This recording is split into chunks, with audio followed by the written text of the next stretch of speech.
আজি মই JSP Advice 365 চেনেলৰ জৰিয়তে অসমবাসীক জনাবলৈ বিচাৰিছে যে অসমত বৰ্তমান নৱজিত, আপোন, আধ্যাশ্ৰী এই তিনিজন অসমৰ সুসন্তানে ডান্স ইণ্ডিয়া ডান্সত প্ৰতিযোগিতাত ভাগ লৈ সুনাম অৰ্জন কৰিছে। কিন্তু ইয়াৰ ভিতৰত আমাৰ অসমত বড়ো জনগোষ্ঠীৰ পৰা নৱজিত নাৰ্জাৰী নামৰ এজন ল'ৰায়ে এই প্ৰতিযোগিতাত ভাল ফলাফল দেখুৱাবলৈ সক্ষম হৈছে। তাৰ লগতে আপোন আৰু আধ্যাশ্ৰী এই তিনিজন ব্যক্তিয়ে যেনেকুৱা প্ৰতিযোগিতাত নিজৰ প্ৰতিভাখন দেখুৱালে আৰু বিশ্ববাসীক দেখুৱালে নিজৰ যিটো টেলেণ্ট প্ৰতিভা। কিন্তু আমাৰ তিনিজনো আমাৰ অসমৰে সন্তান, জনজাতি শ্ৰেণীৰ দুজন, আপোন আৰু নৱজিত। আপোন আৰু নৱজিত এই দুজন ব্যক্তি জনজাতি সম্প্ৰদায়ৰ পৰা প্ৰতিযোগিতা ভাগ লৈছে আমাৰ আৰু অসমৰে এজন সুকন্যা আধ্যাশ্ৰী, তেওঁ অসমীয়া জনগোষ্ঠীৰ পৰা প্ৰতিযোগিতা চলিছে। এই প্ৰতিযোগিতাক লৈ কিছুমান চেনেলে নৱজিতৰ ফোনৰ নাম্বাৰ সলনি কৰি আধ্যাশ্ৰীক জিতিবলৈ অসমৰ দামী প্ৰতিদিন টাইম টিভি চেনেলে যিটো ষড়যন্ত্ৰ বনাইছিল অসমৰ সন্তান বা বড়ো সম্প্ৰদায়ত নৱজিত নাৰ্জাৰীক ঘূৰাবলৈ। কিন্তু আমি জানো যে বা আমাৰ মানুহবিলাকে কয় যে সত্য সদায় জয় আৰু সত্যক কেতিয়াও লুকাই ৰাখিব নোৱাৰে। এই নৱজিত নামত বড়ো ল'ৰাক অসমৰে সন্তান, কিন্তু কিছুমান মুখা পিন্ধা অসমীয়াবিলাকে তেওঁৰ মোবাইল নাম্বাৰটো সলনি কৰি তেওঁৰ নামটো মাত্ৰ নৱজিত নাৰ্জাৰীক ভোট দিয়ক বুলি দি আধ্যাশ্ৰীৰ ফোন নাম্বাৰটো তেওঁলোকে টিভি চেনেলৰ স্ক্ৰীণত বহুৱাই দিছিল।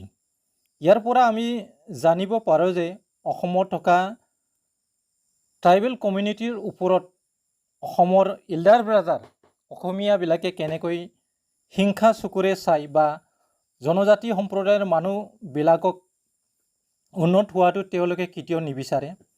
যাৰ বাবে আমি দেখিবলৈ পাওঁ যে অসমৰে 7 ছিষ্টাৰ কাণ্ট্ৰি, যাক আমি উত্তৰ পূৰ্বাঞ্চল বা নৰ্থ ইষ্ট বুলি জনা যায়, এই অসমীয়াৰ কিছুমান গৰামী মনোভাৱ, হিংসা মনোভাৱৰ কাৰণে আজি অসমখন টুকুৰা টুকুৰা হৈ 7 ভনী দেশত বিভক্ত হ'ল।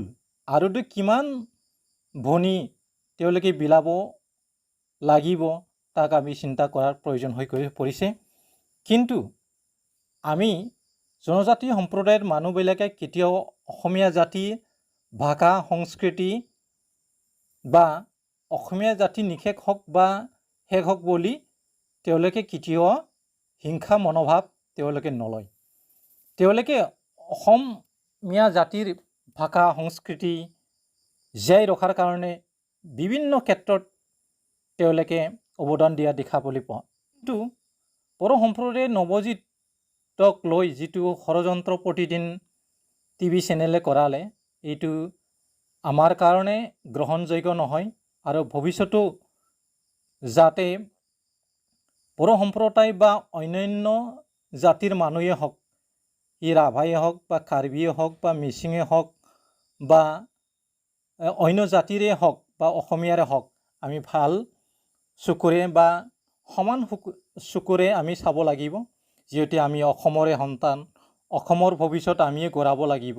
গতিকে আমি চবে একেখন আকাশৰ তলত বাস কৰিছোঁ আৰু এই অসমৰে বায়ু বতাহ খাই আমি জীয়াই আছোঁ। গতিকে এই অসমীয়া, এই বড়ো, এই ৰাভা, এই কাৰ্বি বা বিভিন্ন জনগোষ্ঠীৰ যিটো জাতিৰ মাজত যিটো হিংসা মনোভাৱ, এইটো কেতিয়াও আনিব নালাগে। আমি জানো এটা দেশত এটা জাতিৰ মানুহ মাত্ৰ নাথাকে, ইয়াত বিভিন্ন জাতি গোষ্ঠীৰ বা বিভিন্ন জাতি গোষ্ঠী ভাষা সংস্কৃতিৰ মানুহ থাকিব পাৰে। বিভিন্ন জাতি গোষ্ঠী ভাষা গোষ্ঠীৰ মানুহ থাকিলেই এখন দেশ শুৱনি হয়। ঠিক তেনেদৰে বিভিন্ন ফুল থাকিলেহে এখন বাগিচা শুৱনি হয়। আমাৰ ইল্ডাৰ ব্ৰাদাৰ অসমীয়াবিলাকে অসমত থকা বিভিন্ন জাতি গোষ্ঠীৰ আমি সমান চকুৰে চাব লাগিব, নহ'লে অসমখন আজিৰ যিটো পৰিস্থিতি কাইলৈ আমি চিন্তা কৰিব লগা হ'ব।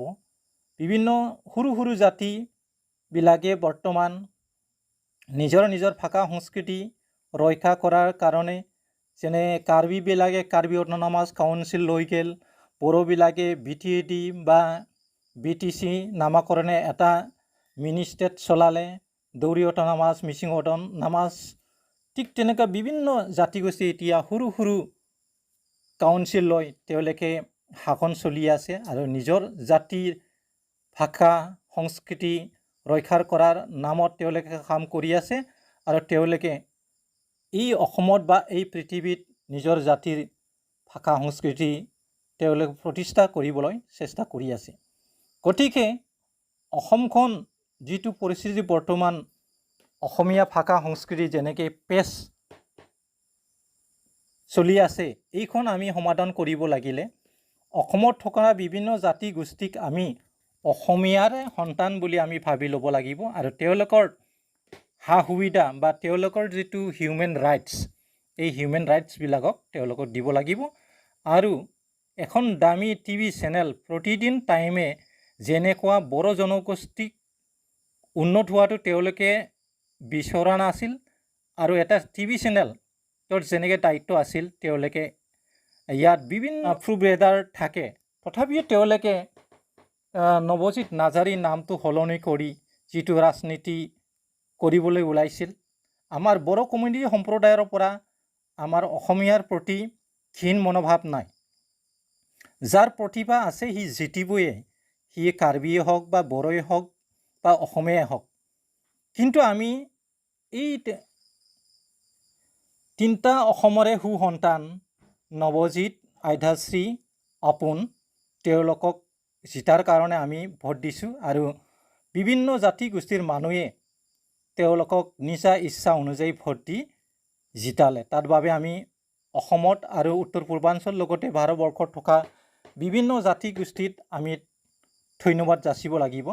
গতিকে আমাৰ অসমৰে সন্তান অসমখন সুনাম কৰি কঢ়িয়াই আনিলে, তাৰ বাবে আমি বড়ো সম্প্ৰদায়ৰ ল'ৰা নৱজিত নাৰ্জাৰী বুলি ভাবি লোৱাটো আমাৰ কাৰণে গ্ৰহণযোগ্য নহয়। তেওঁলোকে অসমৰ ইতিহাস ৰচিলে।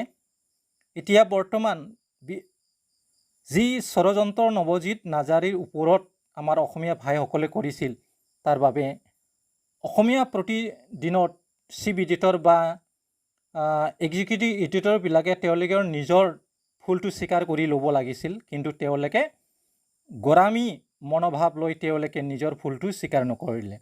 তাৰ বাবে উত্তৰ পূৰ্বাঞ্চলত থকা যিটো জনগোষ্ঠী বা জনজাতিৰ সম্প্ৰদায়ৰ মানুহবিলাক এতিয়া অসমীয়াৰ ওপৰত অলপ তেওঁলোকৰ যিটো চিন্তাধাৰা এতিয়া গম পাইছে। গতিকে আমি তাৰ ওপৰত আমি ৰাজনীতি কৰিবলৈ নিবিচাৰোঁ। ভৱিষ্যতেও ঠিক তেনেকুৱা ৰাজনীতি নকৰক। এটা TV চেনেল বা নিউজ চেনেলে এটা জাতিক বিভিন্ন দিশত উন্নতি কৰাৰ কাম কৰিব পাৰে। গতিকে আমি চব জাতিৰ উন্নতিৰ কথা চিন্তা কৰি আমি নিউজ পৰিৱেশন কৰিব লাগিব। গতিকে